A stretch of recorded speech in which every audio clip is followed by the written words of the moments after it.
Welcome back to the channel, you guys. A video I've been meaning to put out for ages, and now I'm worried I'm going to rush it out a bit more than maybe I should. The channel was stagnated for a couple of weeks.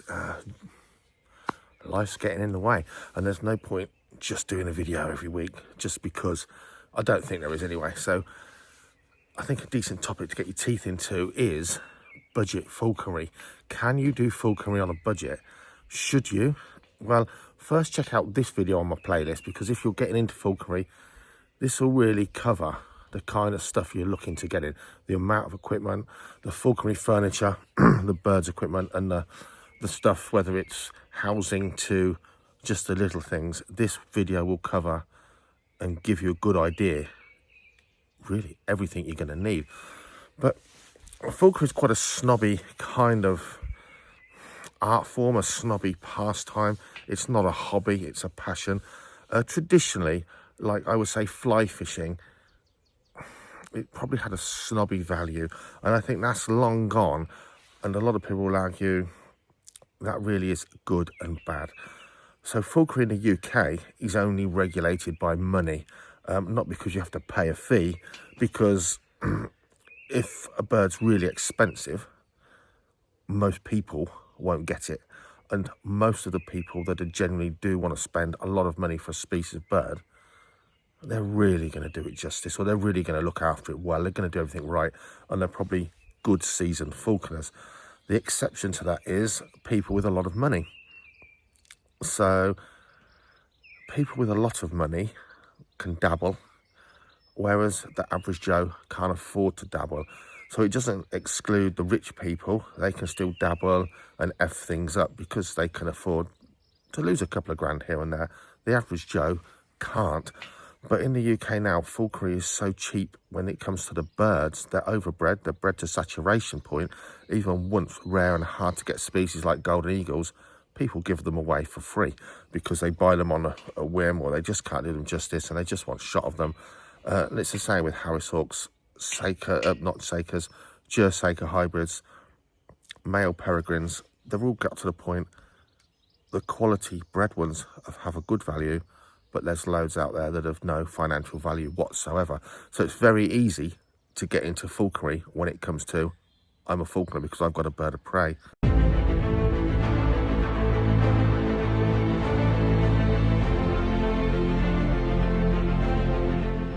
But the equipment you use, are you a better falconer because you spend more money on it? Are you doing your bird more justice if you spend money on expensive equipment regards to cheap equipment? There's a line there somewhere. The snobbiness, and that's really everything, isn't it? You know, I was a poor kid. My mum got my school shoes from the local cheap shoe shop, and I had to put up with the ribbing and the, your shoes come from Liddingtons, I think it was called, as opposed to designer names. Were the shoes as good as designer names? No, they weren't, but they were perfectly good shoes. And there's that side of falconry, isn't there? You're using that, that's a bit naff. Or, oh, look at me and my best kit. Another analogy, the first track day I did on a motorbike, it was an old 400 race rep, and I pretty much ran rings around everyone else on the track, and that's not being big-headed, because I could ride that bike and wring its neck out.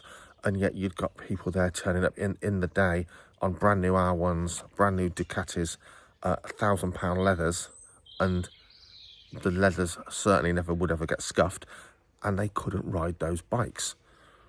But they would look down their nose at me and then be incredibly embarrassed when I undertook them on a bend. And as you know, in the UK, even birds as big and potentially dangerous, I guess, but a bit more specialised, like golden eagles, even they're now at giveaway prices. Crazy. Just because they're cheap obviously doesn't mean you should be dabbling. Now, I've just spent the winter really renovating an old sports car. Now, mechanics are nothing new to me. It's a skill set I obtained a long time ago. But MX-5s, know nothing about them whatsoever. But the internet has enabled me to know not everything, but sort of so much stuff, everything I'd ever need to know about these cars. partly because the information is there on places like YouTube, and partly because when I'm passionate or interested in a subject, I'll soak it up. I'll read and watch everything about it. And you guys now, there is no better time to have falconry knowledge, almost a guarded secret of the elite many years ago, to now widely YouTube, Facebook. But I really would say to anyone beginning in falconry, read some falconry books. A lot of them are quite dated now compared to the ultra modern knowledge we work off now, but the basics are all the same. And these books were once really expensive things I've bought over a lifetime. You can get them in charity shops, on the internet, whatever, eBay. Some of them are expensive collector's pieces. Many of them are just a few pounds. It's a tangible thing that you can actually hold in your hand and will last your lifetime to refer to. But knowledge, people like me, we charge about £150 for our business a day to give you falconry training courses. That would be probably the going rate across the country. But you don't need to pay that. I'd advise you to. But there's mentors, there's YouTube. Too much knowledge maybe to make it simple. Sometimes too many different ways of doing things can confuse a novice. Equally, if you soak it all up, you'll find a common path. Knowledge, the most important thing in falconry, other than good land with quarry, is actually incredibly easy and inexpensive to obtain. Really, we don't know how lucky we are these days with the amount of knowledge freely shared in the falconry world. So regardless of the snob value, almost the fashion value, let's say, regardless of that, if you're not bothered by logos, brand names, you're not bothered if someone takes a sly Mickey take at you and that kind of thing, and you really want to practice falconry, you have a low income or limited spare cash, but you feel you've got all the time in the world and the passion and the drive to be a falconer, is there a way, without too much expenditure, especially if you have got the time or you've got access to really good land, hunting land, remember that's the key thing, can you do falconry on a budget? Well, I would say 100% yes. So let's look at some of that equipment that you're going to need, some of that falconry furniture that you're going to need. Do you need to buy brand name, top stuff? Can you get away without some things, or can you make some things, or can you repurpose other things? Yeah. Two things spring to mind. You often hear me talk about going to see my Spanish falconry friends on the channel. And what I love about them, and this isn't because they're not very good falconers or they're just starting out or they're basic. These are really detailed, top-level guys. A lot of them make us just seem like what we are, what's it, consumer-driven society. They use things that work really well, and that's all they care about. That's it. That works really well. It's good for the bird. It's good for the bird's health. It doesn't hinder the bird. It doesn't take away from the bird's welfare. It works really well. Why? And you pay that amount of money, Dave, for something like that? Mine works well. So you know there's that. I always think about those guys, non-commercialised. And then I remember bumping into a guy, we were Harris hawking, and it turns out I'd been hawking a plot of land that I had permission on, and the other side of the fence I hadn't got permission. Turns out another guy I never met in my life hawked the other side of the hedge, all that land. How weird. And one day we bumped into each other. Well, our hawks did, actually. There's a story. But he had a falconry bag. I had a falconry vest. Mine was probably a Keith Wakefield, which they are just superb. Oh, I'm going to do my usual waffling. If you make kit, this isn't to take stuff away from you, because most people will, even if they start with a low expense side of falconry, they will gradually progress anyway and buy more and more quality kit. So the best quality kit is very often where you live. So I will always vouch for British made kit, because there are some incredibly skilled British falconry equipment, furniture makers that are so highly skilled. They just make world-class stuff. And I'm sure in the US and anywhere else, you will find similar people. So I'm not taking away, don't watch this if you're a hood maker. Oh, Dave, you're doing my skills a disservice. That's not what it's about. It's about the fact that some people generally can't afford all the top-notch stuff, and yet their circumstances, ability and passion would still allow them to be and make them better falconers than many. It's not all about the kit. Having the best golf clubs, if you're a really good golfer, there's a line where you don't really need the best clubs, and then it jumps the other way. If you are the top of your games, top motorbike racer, the top golfer, and so on, that you're probably the only people that will get the best out of the very best kit. So I bumped into this guy. I've got my Keith Wakefield vest on, quite expensive, but well worth every penny. And he had an old lady's handbag. Now, not just anyone, one that he found suited to the purpose. If you go into any charity shop, more or less, you're going to find loads of bags, leather bags. What's a Falconry bag made out of? Usually it's a leather over-the-shoulder bag. Little or no modification, you can find them that aren't going to look like you're wearing a lady's handbag. But literally, you can repurpose a leather bag that's probably going to cost you £2 from a charity shop. All the choice you could imagine, and probably with just a few modifications with a cheap hole punch and a bit of scrap leather, you can easily make that into something that holds your jesses, your knives, your rabbit, your pheasant, your partridge, your lure. Hundreds of pounds leather falconry bag. All of a sudden, you can manufacture a bespoke one, literally, probably for a £5, that will do the job. Will do the job exactly the same. Gloves. A handmade, made-to-measure, tailor-made glove from a really good maker is going to cost you a fair bit. It might cost you £75. It might cost you £300 here in the UK. Worth every penny if it fits well and works well, because it's probably going to last a long, long time.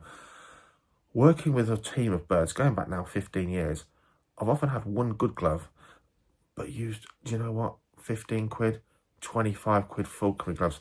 If you just go straight to eBay and you get a glove for £20, mostly they are crap. Now, they're not just crap because they won't last long. They're just wrong. They feel wrong. They might be just too thin. And if they're too thin, birds tend to grip up on them and bunch them up.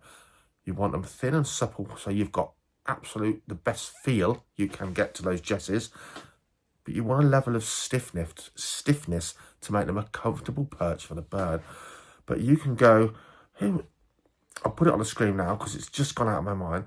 But there are places you can buy. I used to get mine years ago from Falcon Fabrication. The other one, I'll put it on the screen, I can't remember. You can get gloves, or you used to be able to get gloves for £20, £25, like these ones that I'm going to overlay now. Now, the bigger one is my just go-to glove for everything. Golden eagle, hunting weight, to a tiny owl, because it's stiff enough and tough enough to take big talons, but it's thin enough and soft enough for being a nice, easy fit to work with all kinds of birds. Just a go-to glove, £20. How long have I had it? Oh, at least 10 years, that glove. The smaller glove, that came from Falcon Fabrication in 2009. I threw it in the bin, and I even announced I was throwing it in the bin, probably back when the International Falconry Forum was a thing, before really Facebook was the big falconry go-to sort of place. And I announced I'm throwing this in the bin. It's 10 years old. It's done me great. Best glove I've ever had, a little falcon glove, great for owls. Even use it for my Harry sorts. Just the perfect glove. And it was, I think it was £12 in 2009. I got it out the bin before the bin men came, because I missed it despite it having little holes in. Now look at it. The holes are massive. I just can't part with it. It's just so handy, comfy, just the right amount of feel, the right amount of toughness. I've brought other tiny cuff length gloves since, and they've been just too thin and soft. Again, they bunch up under the talons. The birds grip up because they can't balance as easily. But yeah, do you know what? I bought these gloves because I thought they can do a year and I'll bin them. I end up keeping them. I end up keeping them for decades. The bigger one is perfect. It's years old. So gloves you can definitely buy on a budget. And if you get the right ones, you can get a fairly decent glove. Progress to a handmade bespoke one as you progress into your falconry maybe. So gloves and bags, you can get them for next to nothing. And they can be really useful working examples. I like braided jesses, inline Sampo swivels. I like jess extenders. I haven't got the time, the ability, or the patience to make braided kit, so I buy them. It's not that cheap.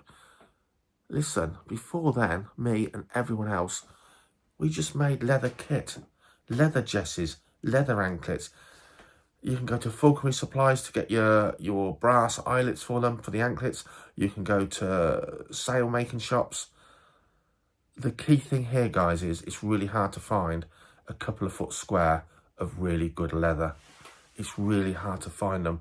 Mac Falcons, who was on the screen earlier, but now I've remembered, they supply leather. This is what you're looking for in good quality leather. Not very thick, but very strong.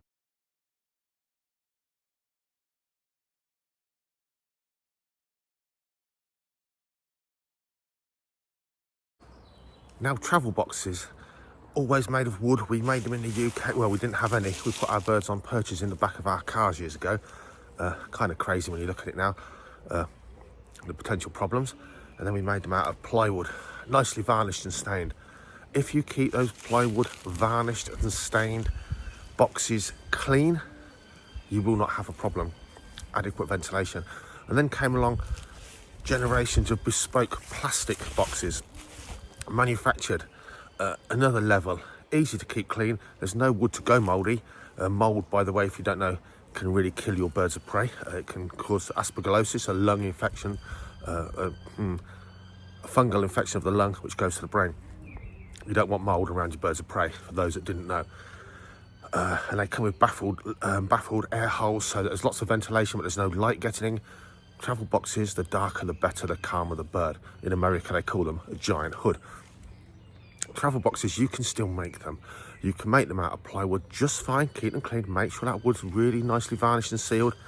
You can buy them, but you buy them second hand, good ones, manufactured ones, but you can certainly reduce down from, I don't know, 150 quid, average size travel box, hawk box, down to much cheaper. Make it yourself.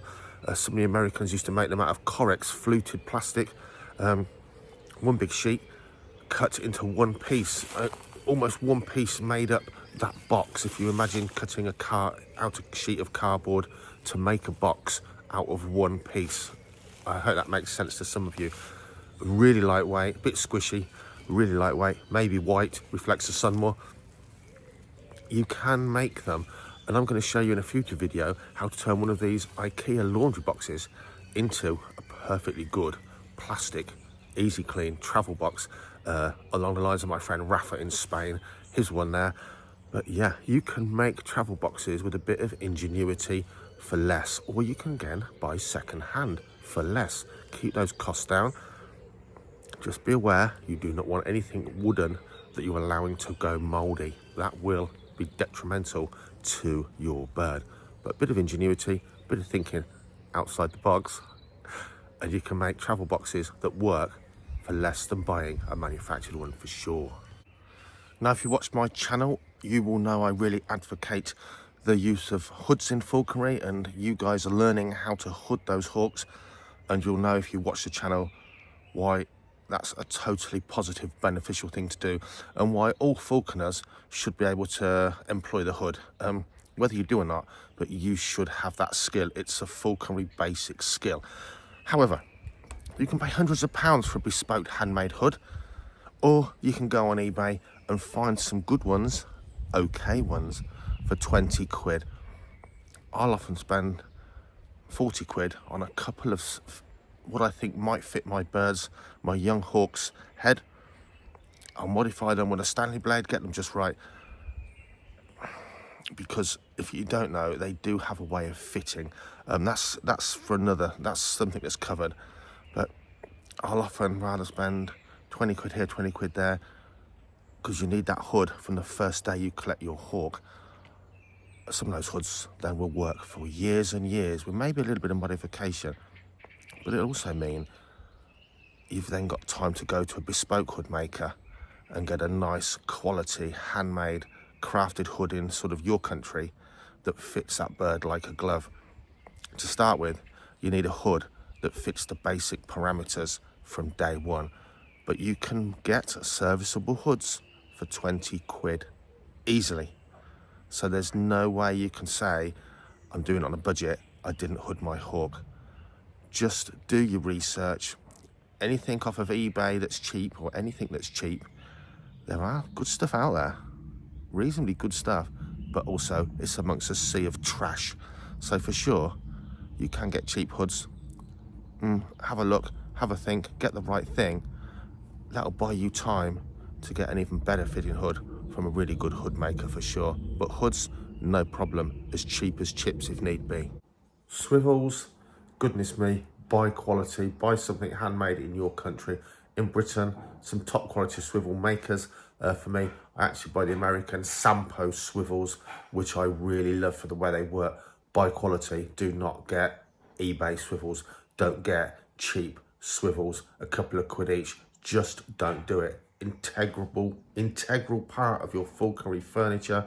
That the very most expensive only cost a few pounds, and the very cheapest, if they break, your bird's dead. Swivels, they're already cheap. Buy the most expensive of the cheap ones, not the cheap ones. Housing, that can get expensive, can't it? If we're going to go budget, I think we're going to go away from free lofting to more traditional tethering. The difference is, certainly in the UK compared to 30 years ago, if you're weathering your birds out on a weathering lawn uncovered and you're unattending that bird, there are now buzzards everywhere. Buzzards, I think they're capable of taking out your birds if you've got a big weathering lawn. Cats, not such a problem, but there's always that cat that will. Urban foxes, pull your bird off its legs, leave the legs on the jesses, 100%. So budget-wise, weathering out and tethering into a mews traditionally after dark is probably going to be, if it's done well, definitely a cost-effective option compared to a really beautiful free loft for sure. I think, but you've really got to take into account of putting those birds out there to whether, if you're not around, will something eat your birds.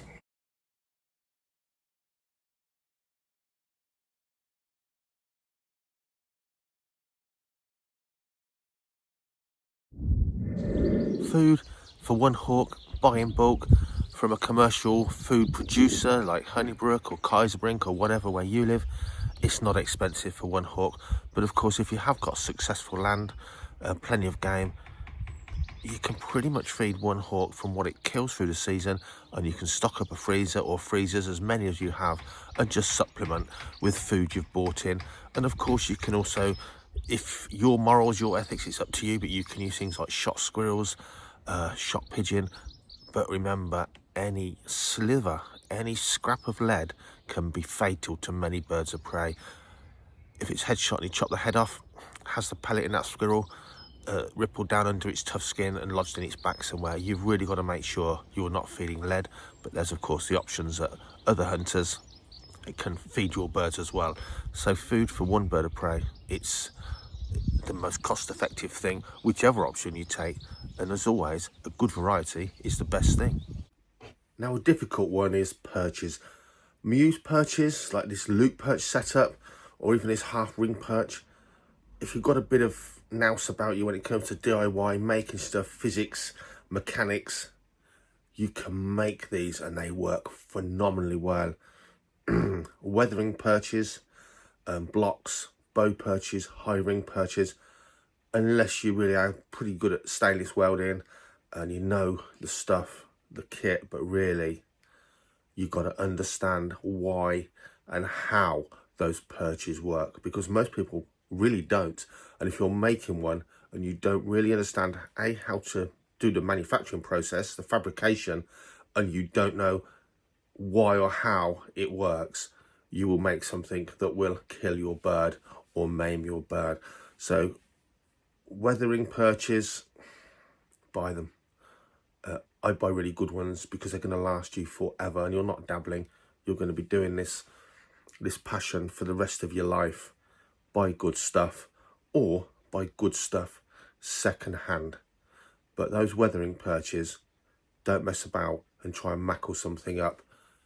Honestly, you'll do something terribly wrong and your bird will suffer massively. So Falconry bells, if you're going to use them, come on, they're inexpensive anyway, aren't they? And that comes down to choice. The old Lahore bells had a lovely pitch, it was a rather good tone, a sound that carried a long way. The metal they were made from usually meant they split within by the end of the first season. Here in the UK, there's some really good British bell makers now, but around the world you'll find really good quality bell makers. But of course, that's not the elephant in the room. If you want me to say, do a good job, get a good set of bells and save a lot of money on telemetry, don't use that telemetry, save yourself a lot of money, then no. That would be a foolhardy thing to do. It would basically, for many of you, lead to the complete undoing of all the money you've spent and all the money you've saved. Because once you've lost that bird and it's died, then the rest of it was pointless, let alone the bird's life. So telemetry, listen, if you want to be a geeky, up-to-the-date whiz kid, have the latest tech, then spend, I don't know, £1,500, £2,000 on the latest radio and GPS kit combined. Have the best. But this video is, of course, falconry on a budget. You do not need to spend that money unless you're flying falcons, big long wings, which have the habit of straight lining it, and certainly you tend to, with older telemetry, jump in your car or your van to keep a signal, keep in touch with that bird. If you're starting falconry on a budget, you're probably looking at flying some kind of hawk, whether it's a red-tailed hawk, buzzard, or a parabuto, a Harris hawk, something like that. Even a goshawk, it's a hawk, isn't it? These birds tend to fly. For whatever reason, they fly away from you other than just chasing. They tend to fly to the nearest copse. If they overshoot something, they don't catch a rabbit, they tend to fly on something like a goshawk to the nearest tree. You're more likely to lose them when they go out of sight or make a kill in cover if you don't use that telemetry. But you don't need the greatest telemetry. Just get radio gear, a radio transmitter, a radio receiver, second hand. If you want to keep that price down, as long as it has range and it works properly, a well looked after bit of second hand kit. Some of my stuff's now, my receivers, 15 to 20 years old. They work perfectly fine. The transmitters, they'll do 10 years, but they're the things that tend to go and be unrepairable. But for, I reckon, 250 to 350 quid, you'll be able to obtain a decent second-hand set of radio telemetry. It's not an option not to use it. So no, we're not going to say spend 25 quid on some bells and don't worry about your telemetry.